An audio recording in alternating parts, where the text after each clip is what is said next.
Kalpataru Power is the next stock on our radar on the back of a strong second quarter strong set of second quarter numbers with a beat on the top line as well as the bottom line. Stock up 9%.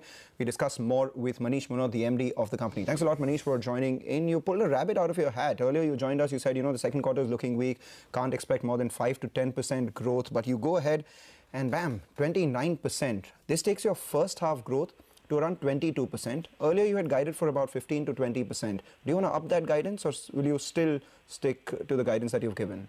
Good morning. No, as far as the annual numbers are concerned, we're still sticking to the guidance of 15 to 20%. Okay. Given our current visibility in terms of order book, we believe that's easily achievable. We do not want to further up the guidance as of now. Okay, all right. Being conservative, it seems, sticking to that guidance of 15 to 20%. But Manish, this quarter was very, very good. The street was expecting pretty average numbers. You have superseded those numbers. Give us some clarity in terms of different verticals. How much, T&D business around 60%. How did that grow? What is the contribution coming in from the railways? And third part I want to ask you, rupee has depreciated. Did you get some kind of forex gain? So as far as the growth is concerned, we saw approximately 10% growth coming in our transmission and distribution business. Okay. We saw railways growing at around 35-40%, and we saw oil and gas growing at the range of around 80 to 100%. So oil and gas is a segment which has given us a lot of orders in the last 1 year. Okay. As far as rupee is concerned, clearly the depreciation helps us in terms of revenue growth because revenue gets recognized at a much higher rate.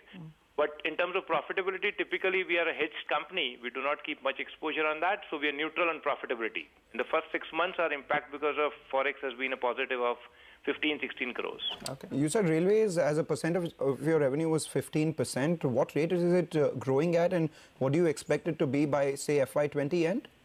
So we expect railway to grow at the rate of 40+% for the current year and next year. So if you look at our order book of railways, around 4,000 crores, and our revenue target for the year is only around 1,000 crores on railways. Okay. So that business we believe should easily grow at 40-50% for the next few years. Okay. Manish, you said that you don't want to up the revenue guidance. What about the order book? I think earlier you indicated that the order inflow for this year you're expecting around 9 to 10,000 crores. At the half year mark, it's around 4,800 crores odd. You're sticking to that guidance as well? Yeah, so our order book visibility, including L1, is around 7,000 crores as of now. Okay. But we are still sticking to our guidance of 9 to 10,000 crores for the current year. We should be surprised with some good numbers at the end of year, but guidance-wise, it's still in the range of 9 to 10,000. Why is it that you're so conservative in the second half of this year? The fact that it's a busy election calendar, does that meddle with your business? So it's a combination of 2 or 3 things. One is the international markets are different given the kind of volatility between various countries. Second, our domestic markets also in some segments are slightly subdued, primarily the transmission segment.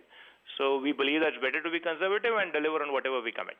Okay, fair point. Manish, before we let you go, how's your balance sheet looking? What's the debt in your books? And given that you have such a big order book, and things are looking up as well, will you require to raise any kind of money from, the debt market or, maybe the equity markets?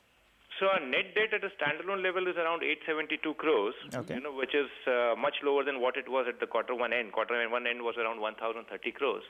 We have surplus cash flow which is visible on a balance sheet, so I don't see any need for going into any kind of capital markets, at least for the next few years. Okay. All right.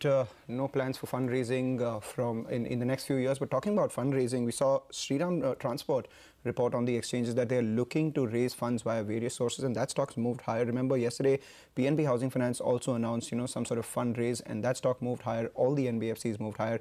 So fundraising is coming through for the non-banking finance companies, and all those stocks are moving higher after the initial liquidity concerns that we saw on this space and the sort of drubbing that we saw.